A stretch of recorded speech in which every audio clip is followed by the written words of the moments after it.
किसी को कुछ पूछना है तो बताएं क्वेश्चंस। अभी SN पाटीदार जी ने भी हैंड रेज किया है, तो मैं उनको कहूंगा कि वो अपने प्रश्न आपसे सीधे करें। मैं ये पूछना चाहता हूँ कि मेरे राइट घुटने में जब मैं स्टेयर चढ़ता हूँ तो कट कट की आवाज आती है। हाँ जी, उसका क्या कारण है और क्या करना चाहिए मुझे? थोड़ा दर्द नहीं होता? अब थोड़ा बहुत दर्द भी हो रहा है आपको? नहीं, दर्द बिल्कुल भी नहीं होता। कितनी एज है आपकी?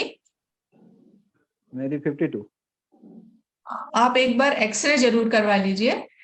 नी का जी होता है AP और लेटरल व्यू, इंटीरियर पोस्टीरियर और जी लेटरल व्यू, उसमें दिख जाएगा। और साथ में जी आप मालिश शुरू कर दीजिए इसकी, जॉइंट्स की। जी कहाँ रहते हैं सर जी आप? जी। मैं इंदौर में रहता हूँ अभी। अच्छा, तो आप इंदौर में भी विजिट कर सकते हैं, वहां पर भी गवर्नमेंट हॉस्पिटल है, गवर्नमेंट अष्टांग आयुर्वेद कॉलेज करके, वहां विजिट कर जी सकते जी हैं। और इसके लिए बहुत अच्छी मेडिसिन है। आप चाहे तो व्हाट्सएप पे मुझे जी अपने सारे कंप्लेंट्स लिख के भी बता सकते हैं, तो मैं भी आपको गाइड कर दूंगी। साथ में आप जो स्ट्रेंथनिंग एक्सरसाइज मैंने बताई है नीज की, जी जी वो करिए। जी थोड़ा सीढ़ी जी अगर बड़ी बड़ी स्टेप्स रहती हैं तो उनसे ट्रॉमा होने का बहुत हो रहता है, बहुत जोर पड़ता है उसमें। छोटी छोटी सीढ़ियां चढ़ने में इतनी दिक्कत नहीं आती, बड़ी सीढ़ियां उखड़ो ना जी बैठे, इंडियन टॉयलेट ना यूज करें, और पालती मार के नहीं बैठना है। जी और एक दो ड्रग्स हैं आयुर्वेद के, वो लेंगे तो आपको जी निश्चित रूप से अपना कैल्शियम और विटामिन डी करवा लीजिए एक बार। मैं यहाँ बोलना चाहूंगी कि सभी लोगों को कैल्शियम विटामिन डी अपना टेस्ट जी करवा लेना चाहिए। और अगर किसी चीज की कमी है, क्योंकि जो हम मिल्क का इंटेक करते हैं, हमारा मेन सोर्स रहता है दूध, कैल्शियम के लिए, जी विटामिन डी के लिए सन। तो हमें कुछ ना कुछ सप्लीमेंट, अगर हमें कैल्शियम का पूरा डोज चाहिए तो कम से कम 1 लीटर दूध पीना पड़ेगा एक दिन में, जो कि हम नहीं पीते हैं, है ना। और दूध का भी पता नहीं है कि कितना सही बात उसमें प्योरिटी है, क्या है। तो इससे अच्छा आप सप्लीमेंट, सभी लोग को मैं एडवाइस करूंगी कि साल में 1 बार या 2 बार कैल्शियम का 1.5 महीने का कोर्स कर लें, और वीकली एक सैशे होता है विटामिन डी का, वो ले लें। और बीच में टेस्ट भी करवा लें। कई बार टॉक्सिसिटी भी हो जाती है, क्योंकि कई लोग बार बार ये चीज लेते रहते हैं बिना टेस्ट करवाए, तो वो भी नहीं करना चाहिए। ज्यादा भी हो जाती है इसकी मात्रा, इसलिए टेस्ट करवा के लें इसको।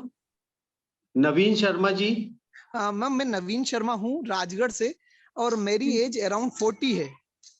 अब मैंने जब आज आपकी बातें सुनी तो मुझे याद आया कि मेरा बचपन से मैडम घुटनों में जब नीचे ऊपर बैठता हूँ, मतलब एक्सरसाइज करता हूँ, तो टक टक की आवाज आती है। अब मुझे तो कभी ऐसा महसूस नहीं हुआ था कि ये भी एक बीमारी हो सकती है। तो आज मुझे ऐसा लगा कि ये हो सकता है बीमारी हो, क्योंकि चलने में और कोई पैन ना तो कोई दर्द, दौड़ भी लेता हूँ, और एज भी अभी 40 है। तो मैंने सोचा मैडम से पूछूं अब मैं कि क्या करना चाहिए मुझे, ताकि ये उठने बैठने में भी जो एक्सरसाइज के समय आवाज आती है टक टक की, वो बंद हो जाए।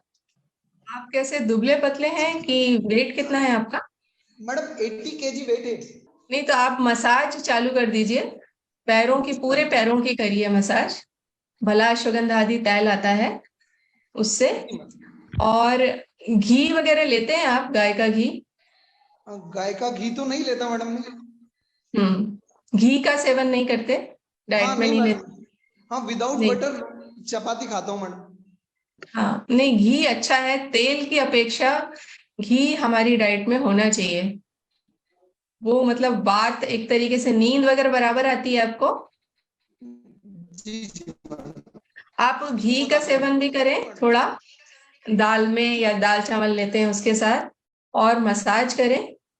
और जो एक आता है रूमेट 90 लिक्विड और रूमायो गोल्ड, ये 2 ड्रग्स ले सकते हैं आप। बाकी आप और भी कंप्लेंट्स अपनी, क्या रहता है ना कि सिर्फ एक कंप्लेंट के हिसाब से हम लोग, चिकित्सा में इतना नहीं रहता है रोल हमारा। हम पूरी चीजों को पूछते हैं कि उनका मोशन, एपेटाइट, स्लीप, एवरीथिंग, क्योंकि सबका कहीं ना कुछ रिलेशन रहता है। तो आयुर्वेद में पूरा जानने के बाद ही पूरी ड्रग्स हम लोग एडवाइस कर पाते हैं। तो अच्छा एक मैडम। बार आप एक बार आप मुझे बता दीजिएगा, मैं पर्सनली आपको व्हाट्सएप कर दीजिए, मैं आपको पूरा और भी कुछ होगा तो बताती हूँ। मैडम अभी 3-4 यानी 1 वीक से मेरे कमर में काफी तकलीफ है, तो हाँ मुझे जी। लग रहा था कि नर्वस की प्रॉब्लम की वजह से, एक्चुअली मुझे नर्वस की प्रॉब्लम है, उसका ट्रीटमेंट चल रहा है मेरा। तो कमर के बोन में बहुत ज्यादा लास्ट में काफी तकलीफ है, तो आराम नहीं लग रहा है। तो समझ में नहीं आ रहा कि ऑर्थराइटिस है कि क्या है, कि बोन्स की नर्वस की प्रॉब्लम है, ये नहीं समझ पा रही हूँ कि वजह क्यों अचानक दर्द स्टार्ट हो गया है। और काफी ज्यादा पेन है, अभी मैं बैठी हूँ तो वो पेन है बहुत ज्यादा, उठने बैठने में थोड़ी सी तकलीफ हो रही है, तो समझ नहीं पा रही हूँ कि है क्या ये। और आप योगा। एक बार अपना एक्सरे करवा लीजिए, जी एक्सरे में क्लियर हो जाएगा। जी और जी। अगर एक्सरे में बोन्स की स्ट्रक्चर सब सही आती है तो एमआरआई कराना पड़ेगा फिर आपको, एमआरआई हाँ से जी। फिर क्लियर रहता नहीं, है। मेरा एक बार एमआरआई हो चुका है, तो हाँ जी। एमआरआई में ये प्रॉब्लम नहीं निकली थी, लेकिन अभी अचानक हुआ 1 है? वीक। हाँ जी। अच्छा। 3-4 मंथ पहले एमआरआई हुआ था, तो हेड के कारण हुआ था मेरा, तो पूरा बॉडी एमआरआई हुई थी, तो उसमें ये प्रॉब्लम नहीं निकली। लेकिन 1 वीक से ये प्रॉब्लम ज्यादा बढ़ गई है, मतलब इतना ज्यादा कि उठने बैठने में भी तकलीफ हो रही है। कुछ तो ये ऐसा काम आया था क्या, कुछ ऐसा किया हो आपने ज्यादा झुक के? नहीं, ज्यादा काम नहीं, मैं जैसे बाइक का थोड़ा एक्सर्शन हो सकता है बाइक से, तो सर्वाइकल पेन की वजह से हो सकता है, या जो भी प्रॉब्लम है वो नहीं समझ पा रही हूँ कि है क्या ये। तो मैं किस डॉक्टर को सजेस्ट, आप डॉक्टर आयुर्वेदिक को सजेस्ट करिए, या होम्योपैथिक, या फिर एलोपैथिक, किस में डॉक्टर को जाऊं दिखाने के लिए? आप कहाँ रहते हैं? मैं कटनी में हूँ मैम। तो कटनी में ही आप फिर आयुर्वेद डॉक्टर को दिखा दीजिए वहां पर। आयुर्वेदिक डॉक्टर को? हाँ, कंसल्ट तो करना ही पड़ेगा आपको, हाँ, एक्सरे एक्चुअली वगैरह। में समझ में नहीं आ रहा है, क्योंकि दवाइयाँ की किस वजह से है, तो ये भी नहीं समझ पा रही हूँ कि किस डॉक्टर को कंसल्ट करें, कि आयुर्वेदिक को करूं, कि होम्योपैथिक करूं, कि एलोपैथिक को करूं। ये वजह किस वजह से अचानक दर्द उठ गया, और ऐसा ऐसा नहीं है कि कुछ भी मैं गिरी हूं या चोट लगी है, कुछ भी नहीं है, ऐसा कोई प्रॉब्लम नहीं है। लंबर एक्सरसाइजेस होती हैं, वो आप एक्सरसाइज पूरी करिए। जी जी जी। और ऑयल जो आते हैं पेन किलर वाले, वो जी जी। लगाकर सिकाई करिए। वो वहां आप एक बार कंसल्ट कर लेंगे ना, तो वो लोग प्रॉपर गाइड कर देंगे आपको। मैम जैसे योगा स्टार्ट किया था मैंने, काफी समय से योगा कर रही थी, 1 मंथ से, क्योंकि मौसम ठंडा होने की वजह से मैंने बंद कर दिया। उसकी वजह से भी प्रॉब्लम हो सकता है क्या, कि मैंने रोक दिया, या उसकी वजह से? कमर की एक्सरसाइज, कमर के लिए करते थे आप योगा? हाँ, सारे योगा मैं इंस्टीट्यूट में जाके करती थी। अभी 1 मंथ से थोड़ा सा मौसम थोड़ा सा ठंडा हो गया है, तो मॉर्निंग में जा नहीं पाती हूँ मैं, तो उसकी हम्म। वजह से ये प्रॉब्लम तो नहीं हो सकती है घर कि पे योगा करिए ना बंद। आप बाहर नहीं जा पा रहे हैं तो घर हाँ पे जी। दोनों करिए, थोड़े थोड़े देर के लिए, बहुत ज्यादा मत करिए अभी क्योंकि पेन हाँ ज्यादा है आप। जी और जी। ऑयल लगा के सिकाई करिए और कंसल्ट कर लीजिए, दिखा कंसल्ट कर। दीजिए। हाँ। Okay okay ma'am, thank you so much ma'am. Madam नमस्कार। मेरे दो Yes. बड़े छोटे छोटे प्रश्न हैं। पहला तो ये है कि एक दिन मैं अपने बच्चे को उठा रहा था, बच्चा मतलब हमारा बहुत जो है उसको, तो कट की एक आवाज हुई और उसके बाद घुटने में बहुत तेज पेन होने लगा। मैं डॉक्टर के पास गया तो उन्होंने कहा कि एक्सरे वगैरह करवाया, फिर बोला लिगामेंट्स में शायद लिगामेंट्स टूट गए। तो ये लिगामेंट्स होते क्या है, पहली चीज। दूसरी चीज ये है कि जो इस तरह की दर्द की दवाएं आती हैं एलोपैथिक में, एटलीस्ट ज्वाइंट्स पेन वगैरह के लिए, वो सभी लीवर और किडनी को डैमेज करते हैं, दोनों में से किसी एक चीज को कम से कम डैमेज करते ही करते हैं। तो आयुर्वेदिक में जो दवाएं हैं वो भी क्या लीवर और किडनी को डैमेज करती हैं? जनरली यूट्यूब पे जो मिलता है यही मिलता है कि आयुर्वेदिक की दवाएं जो है ज्यादा डैमेज करती हैं लीवर और किडनी। पहला प्रश्न आपका था लिगामेंट्स क्या होते हैं, जो बोन को बोन से जोड़ते हैं वो लिगामेंट्स होते हैं। तो पूरा सपोर्ट जो मिलता है, जैसे उनको नी में प्रॉब्लम हुई ना पोते को, जी जी। तो वो जो मुझे हुई है, पोते को नहीं हुई है, मुझे हुई है, मैं उसको उठा रहा। आपको हुई है, जी जी। तो वो जो जैसे मैं पिक्चर दिखाई थी उसमें जो दो बोन्स को जो जोड़ रहे थे, सपोर्ट करके रखते हैं पूरे ऊपर हाँ, से नीचे, मांसपेशियां मांसपेशियां। लिगामेंट्स होते हैं। फिर उसके ऊपर फिर मसल्स आते हैं, अच्छा, है ना। तो उनकी जो इंजरी हुई है आपको, वो बहुत पेनफुल होती है एक्चुअली। हाँ, इसके लिए आप आयुर्वेदिक जो पंचकर्मा प्रोसीजर्स हैं वो करवाने से आपको लाभ मिलेगा। और जो आप बोल रहे थे कि लिवर और किडनी का डैमेज, ये जो जितना एलोपैथी ड्रग्स करते हैं उतना नहीं है। अगर इनका ठीक से बनाया गया हो ये, तो इनमें हमारे यहाँ शास्त्रोक्त विधि से अगर बनाया गया है तो फिर ये डैमेज नहीं होता। इसलिए आप अच्छी कंपनी का लीजिए, जो भी रसौषधि बोलते हैं एक्चुअली इनको, क्योंकि इसमें पारद गंधक वगैरह सब होता है। तो अच्छी कंपनी का लीजिए और उसको ब्रेक दे दे के आप किसी अच्छे कंसल्टेंट के पास कंसल्ट करिए, तो वो प्रॉपर आपको मेडिसिन देगा। ये अच्छी कंपनी किसको माने हम? अब ये जो मेरा नोन प्रश्न जो है कंपनियां पिछली हैं, बार जो भी। ब्रांडेड कंपनियां हैं, जैसे बहुत सारी कंपनियां हैं हमारे उसमें। अब मैं किसी का एडवर्टीजमेंट तो कर नहीं सकती, लेकिन फिर भी जो ज्यादातर जानी जाती, हिमालय हो गई, एमिल हो गई, झंडू हो गई, ये बड़ी कंपनियां होती हैं। तो ज्यादातर इनमें क्या होता है, कुछ इस तरीके का काम करने का रहता नहीं है, क्योंकि उनके अपनी नाम की भी वो रहती है। तो थोड़ी सी महंगी रहती है दवाइयां, लेकिन इफेक्टिव रहती हैं और इनका साइड इफेक्ट बहुत कम रहता है। ये नहीं बोलूंगी मैं कि बिल्कुल नहीं रहता।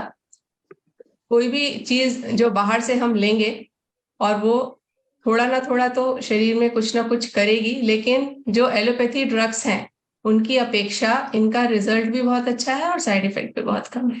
हमारे अगले जो पार्टिसिपेंट है डॉक्टर राहुल मिश्रा। हाँ मैम, मैं ये बोल रहा था, ये जो डिसीज जितनी भी हैं, रोमेटो अर्थराइटिस, ऑस्टियोआर्थराइटिस और ये सारी डिसीज एक्चुअली प्रिवेंटेबल हैं, क्यूरेबल नहीं है मैम। तो मेरा एक्चुअली मुझे आयुर्वेदा का तो ना नॉलेज तो है नहीं, बट एलोपैथी में इसको बस प्रिवेंट कर सकते हो आप। जिस स्टेज पे डिसीज है उस पे उसको स्टॉप कर सकते हो, लेकिन जो हाँ भी जी, डिफॉर्मिटी आ गई या जितना लॉस हो गया उसे आप रिवर्स नहीं कर सकते।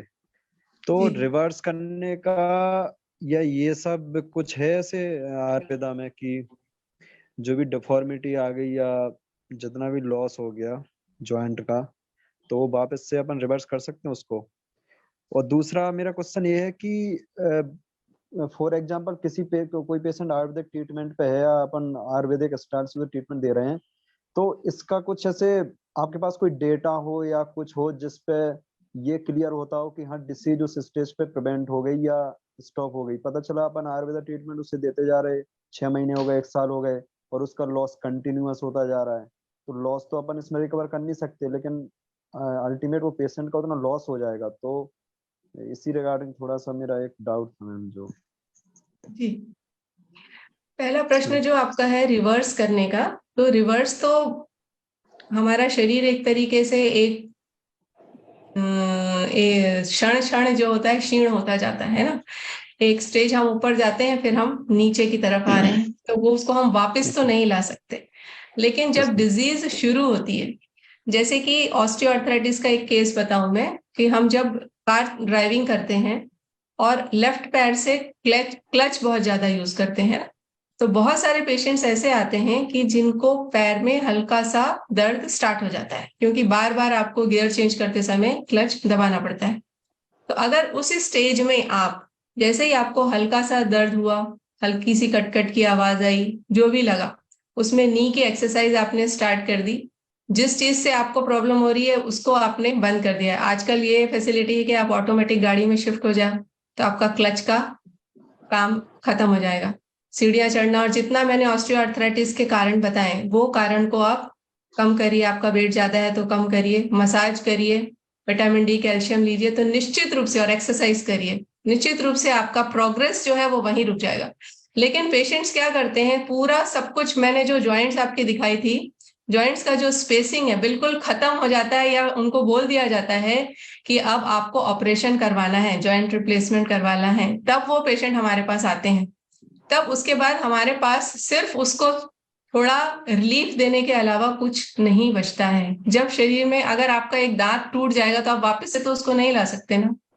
तो जो स्टेज पे आप, जिस स्टेज पे उसको प्रिवेंट करेंगे, उस स्टेज पे आपको अपने आप को, हम उसको जितनी जल्दी आप उस चीज को अवेयर होंगे और उसके लिए ट्रीटमेंट स्टार्ट करेंगे तो उतनी जल्दी आपका वो चीज बच जाएगी। लेकिन एक बार पूरी डिफॉर्म्ड हो गई, उसके बाद आप आयुर्वेद में आके ये कहेंगे कि ये डिफॉर्मिटी को ठीक कर दीजिए, तो ये नहीं हो पाता है।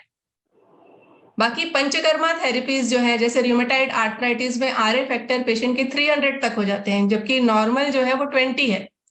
तो हम उसको पंचकर्मा थेरेपी से हम पूरा वापस उसको RA फैक्टर को कम करने में सफल होते हैं। पेशेंट को जो बहुत ज्यादा स्वेलिंग रहती है, स्टिफनेस रहती है, वो कम हो जाती है। तो इस तरीके से हम उसे काफी हद तक रिलीफ दे पाते हैं। और बहुत सारे पेशेंट्स तो बिल्कुल ऐसे हो जाते हैं कि उनको कुछ जरूरत नहीं पड़ती, लेकिन जो चीज डिफॉर्म्ड हो गई है वो फिर डिफॉर्म्ड ही रहेगी। इस चीज का आश्वासन नहीं दूंगे मैं। मेरी हाँ मिसेस जी। को एड़ी में प्रॉब्लम होती है, और खास हाँ तौर जी। से जब वो सुबह उठती हैं हम्म, तब ये प्रॉब्लम होती है कि मतलब वो पैर जमीन में नहीं रख पाती। हाँ जी। हाँ, ये जो होता है ये कैल्केनियल स्पर कहलाता है। इसमें आप एक्सरे करवाएंगे मैडम का, तो उसमें जो ऑस्टियोफाइट्स मैंने बताए थे वैसा स्पर निकला हुआ आपको दिखेगा, ऐसा नुकीला सा, है ना। हम्म। तो जब पेशेंट, इसमें खासकर उसको तकलीफ होती है जब वो बिस्तर से मतलब उठा और पैर बिल्कुल जमीन पे रख नहीं पाता, बहुत ज्यादा दर्द होता है उसको। उसके लिए हमारे यहाँ ड्रग्स हैं, आयुर्वेदिक ड्रग्स, वो दी जाती है। और हॉट फर्मेंटेशन से भी फायदा होता है। गर्म पानी लेंगे बकेट में और हल्दी फिटकरी डाल के उसमें डिप करते हैं पैरों को, और 2-3 आयुर्वेदिक ड्रग्स हैं, उनका सेवन करेंगे तो काफी कुछ इसमें आपको रिलीफ मिलेगा। मुझे ये पूछना था कि ये जो जैसे गठिया रोग के बारे में मैम बता रही थी, तो क्या ये किस एज के बाद ज्यादा हो जाती है संभावना होने की? इसका कोई एज से लेना देना है क्या? देखा नहीं था मैम ने, सुबह शुरू में बताया था जी हाँ, नहीं मैंने सुना था मैंने ये भी सुना था, लेकिन बट कभी सर पूरी उम्र ये नहीं होता, कुछ लोगों को नई उम्र में भी हो जाता है, तो इसका क्या है कुछ? मेरी माँ जो है सर जी इस रोग से बहुत पीड़ित थी, उनके जो है हाथ पैर पूरे टेढ़े हो गए थे, जब भी जैसे कि माँ मैम ने बताया है, तो उनका कोई इलाज ही नहीं हो पाया ना, मतलब वो ठीक हो पाई। और कम से कम 10 साल वो बिस्तर में ही थी, अब तो नहीं है, वो स्वर्गवासी हो गई हैं। तो मैम से ये पूछना चाह रही हूँ कि शुरुआती दौर इसका क्या क्या लक्षण है शुरुआती दौर में मैम, जिससे रोक पाए हम? शुरुआत में जैसे कि मैंने बताया था कि जी रूमेटाइड आर्थराइटिस रहा होगा आपकी मम्मी को, जी तो इनमें जो जॉइंट में स्टिफनेस रहती है, जो उंगलियां रहती हैं, ज्यादातर ये छोटे जॉइंट्स में होता है, तो हाथों की उंगलियां पेशेंट्स की जकड़ी रहती है। सुबह उठ के ये हाथ सीधा नहीं कर पाते, कोई चीज होल्ड नहीं कर पाते, मैम, पकड़ नहीं पाते। स्टार्ट तो ऐसा होता है कि 5 मिनट, 10 मिनट, आधा घंटा, किसी किसी को 1 घंटे तक उंगलियां सीधी नहीं होती है। और बहुत सारे जॉइंट्स में दर्द रहता है। ऐसा नहीं कि सारे के सारे जॉइंट्स होंगे, लेकिन हाथों की उंगलियों में हो सकता है, रिस्ट में होता है, एल्बो, शोल्डर, नी, पैरों में, टोज में, सभी में जकड़न रहेगा। इसमें सूजन आ जाएगी, उनमें सूजन बिल्कुल दिखती है। और एक बात और, जो इसमें आप खटाई का सेवन करते हैं हमारे यहाँ, उसमें दही और इमली या कच्चा आम, पका आम, ये सब अगर खाएंगे तो पेशेंट की तकलीफ एकदम ज्यादा बढ़ती है। तुरंत उनको पता चल जाता है कि ये हमने खट्टा आज खाया है, इस वजह से दर्द हो रहा है। तो जैसे स्टार्टिंग हो तो आपको पूरा प्रॉपर चेकअप कराना चाहिए अपना। डॉक्टर से कंसल्ट करिए पहले आप, और फिर वो गाइड करेंगे आपको। RA factor, serum uric acid, ESR जो भी बताएं वो टेस्ट करवाइए और उसका प्रॉपर इलाज करवाइए। एलोपैथी में ट्रीटमेंट थोड़ा अलग है, और हमारे यहाँ आयुर्वेद में लेंगे आप तो स्टार्टिंग से हम पूरा डिटॉक्सिफिकेशन से लेके बॉडी का करते हैं। तो एक बार आप अच्छे अस्पताल में जरूर, अच्छे फिजिशियन के पास जरूर कंसल्ट करें और इसका इलाज करवाएं। आशा करती हूँ कि मैंने आप लोगों की अवेयरनेस, आप लोगों के लिए कुछ देकर जा रही हूँ मैं। Thank you so much.